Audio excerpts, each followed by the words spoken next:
I heard the sickening crack before I even saw what happened.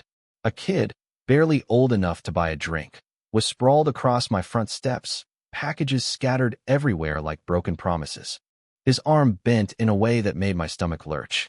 And there she was, Karen, queen of the HOA, arms folded, lips curled into a smug little smile, muttering, "That'll teach him not to walk on my path." You ever have a moment where you freeze, not out of fear, but out of disbelief that someone could be that heartless? Yeah, that happened. The kid was screaming, raw, desperate, the kind of sound you can't fake even if you wanted to. "Ma'am, please. I think it's broken." "Oh my God, it's broken." And Karen? She actually rolled her eyes, called him overdramatic, like his agony was some bad soap opera she was forced to watch. I snapped out of it and rushed down the steps, dropping to my knees beside him, my hands shaking so bad I could barely keep them steady on his shoulder. "Don't move. Kid. Just breathe, okay? Help's coming." His face was paper white, sweat beading across his forehead, his breath short and fast, like he was trying to convince himself this was all a nightmare he'd wake up from. But it wasn't. This wasn't just an accident. This was assault. And when I looked up at Karen, my voice shook with rage I didn't even know I had. "Did you trip him?" She didn't blink, just shrugged. "He shouldn't have been here.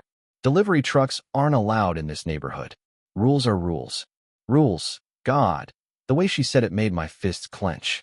The kid groaned behind me. And I thought, no way is she getting away with this. I pulled out my phone and dialed 911, watching her smirk falter for the first time. Flashing lights, sirens, chaos. The medics worked fast, bracing his arm, loading him into the ambulance while he cried out in pain. One of them leaned over and whispered, "Compound fracture. Not minor." My heart cracked all over again. I turned back to Karen. "You're going to pay for this." She huffed, waved her hand, all that confidence pouring out of her like poison. "You'll see. Nothing will stick. HOA protects me." That word, protect, like it was a shield. Protect her from what? From being held accountable? The cops pulled me aside for a statement. "Did you actually see her trip him?" I said yes. Swear to God, I saw her foot dart out. But before I could say another word, Karen piped up, tears in her eyes, clutching her chest like the star of some high school play. "He's been harassing me for months, officer. She'll say anything to get me in trouble. If you didn't know her, you'd think she was the victim." I almost laughed. Almost. Except the anger boiling in my chest wouldn't let me. The next few weeks blurred together. Statements, police calls, paperwork piling up, court dates on the calendar. The delivery company filed charges, and then one night the kid's parents showed up at my door. Both of them looked like they hadn't slept in days. His mom just crumpled, clutching a tissue, whispering, he was supposed to start college this fall. Now the doctors say they don't know if he'll ever use that arm again. You ever feel guilt so heavy you can barely breathe? That's what it felt like, even though I knew the blame was all Karen's. She stole more than his health. She stole his future. Still, Karen strutted around like nothing happened, telling her side of the story at every HOA meeting. "People these days just want someone to blame," she'd say, and I could feel the whispers spreading.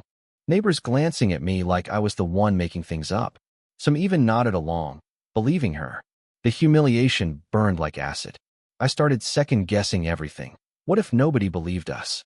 What if she walked away with nothing but a slap on the wrist? Then, just when I thought it couldn't get any worse, fate finally twisted in our favor. 2 weeks before the trial, there's a knock at my door. Mr. Alvarez, one of those quiet neighbors you barely notice, looking around like he's afraid of being seen. "I don't want trouble," he says, "but I installed a new camera facing your steps." I caught the whole thing. And just like that, he handed me a USB drive, proof. You have no idea the relief. I almost cried right there. Trial day felt like stepping into a storm. Karen walked in, dressed in white like she was headed for a photo shoot, winking at the judge, acting like she owned the place. The driver sat at the plaintiff's table, arm in a cast, eyes ringed with pain. His parents' clutching hands so tight their knuckles were white. When I took the stand, my throat was dry, palms sweating, but when the defense lawyer tried to paint Karen as a misunderstood enforcer, I lost it. She tripped him. I can prove it. The courtroom went dead quiet as the security footage rolled. You could hear a pin drop. Karen, standing at the top of the steps, the kid approaching. with arms full, her foot darting out. He falls. The sound of his arms snapping echoed through the speakers. Karen smirked as she turned away. There was no mistaking it. Gasps everywhere. Even the judge looked shaken. Karen's lawyer sputtered. That could be misinterpreted, but the judge cut him off. Hard. Then Karen snapped. She jumped up, yelling, "He shouldn't have been there. It's my property, my rules." Her voice cracked. All that arrogance turning into desperation, echoing off the courtroom walls. The jury didn't need a second more. You could see it in there. Faces, disgust, disbelief, anger. When the judge's gavel slammed down, guilty of assault, the whole room felt like it exhaled at once. Karen just collapsed, mouth opening and closing, looking for a way out, but there wasn't one. Not this time. HOA couldn't save her. The driver's mom grabbed my hand, tears streaming down her cheeks, and whispered, "Thank you." But the irony? Karen wasn't just fined or banned from the HOA. She was sentenced to probation and community service at the same hospital where that kid was learning to use his arm again. Every day, she had to walk past his rehab wing, see him struggle, see the pain she'd caused. Some people called it poetic justice. Me? I thought it was the least she deserved. But here's the thing. Neighborhoods remember. Some folks muttered about overreaction. Others just stopped making eye contact altogether. Justice got served, sure, but the scars, those stuck around. Even now, sometimes when the cicadas die down and the street goes quiet, I hear that awful crack again. See that kid go down. Karen's face burned into my memory. And I wonder, how many times has she hurt someone and nobody said a word? But not this time. This time, truth shattered her little kingdom. That truth stung her worse than any fine ever could. So tell me, do you think justice was really served? Or was this just karma? Finally catching up to someone who thought she'd never get caught? Drop your thoughts below, tell me where you stand, and let's hear your own HOA nightmares. Who knows, maybe next time, it'll be your story we share. Let me pick up right where I left off. Because if you think that courtroom scene was the end, you don't know how stubborn people like Karen can be, and you definitely don't know how tangled neighborhood drama gets once the dust starts to settle. See, after that verdict, you'd think folks would breathe easier, let the whole thing fade, maybe even try to be neighborly again. But no, that crack on my front steps, it didn't just break a bone. It split the whole street in two. Some people blamed Karen, sure, but others started whispering that the real villain was the new era we'd all let slip in. The one where everybody's got a camera pointed at the world just waiting to catch somebody messing up. For weeks after, you couldn't walk your dog or water your flowers without feeling eyes on you. Sometimes real, sometimes just your own nerves. Karen herself, well, she did her hours at the hospital like a ghost, head down, lips pressed tight, never meeting the eyes of the boy she hurt. I heard from a nurse friend that she barely spoke a word, just mopped floors, emptied trash, her usual sharp tongue nowhere in sight. But it wasn't long before she tried clawing back a bit of her old power. First, she showed up at the next HOA meeting, sitting quietly at the back instead of her old spot at the head table, arms folded, glaring daggers at anyone who looked her way. You could feel the tension, like a summer storm about to break. Then came the letters. Neighbors started finding notes slipped under their doors, anonymous, but you'd have to be blind not to recognize Karen's style. Complaints about trash cans left out, kids riding bikes on sidewalks, dogs barking too late, petty stuff, but every word dripping with the same bitterness she'd always carried. Some folks ignored her. Others started turning on each other.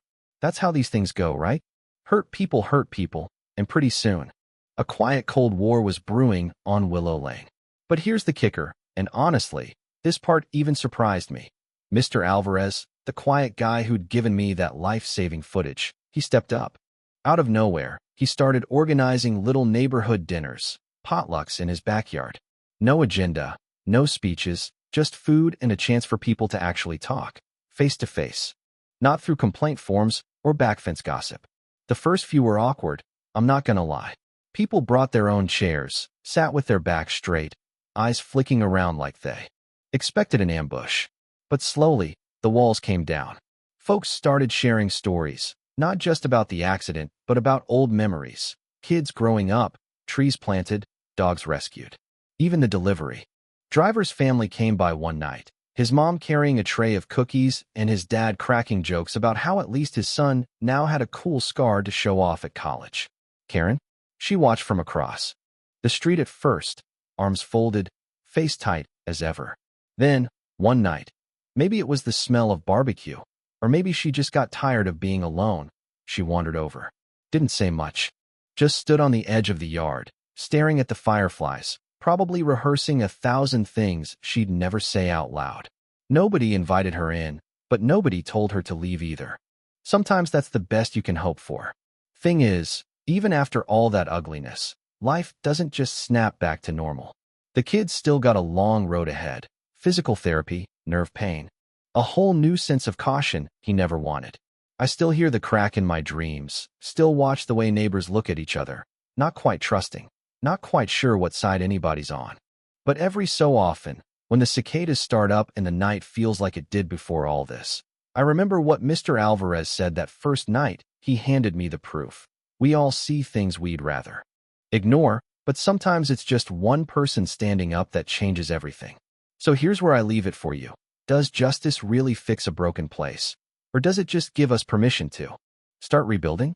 Was Karen just a villain? Or was she the warning sign we all ignored until it was too late? Drop your thoughts in the comments. Let's keep the conversation going, and don't forget to share your own stories, because trust me, around here, everyone's got one.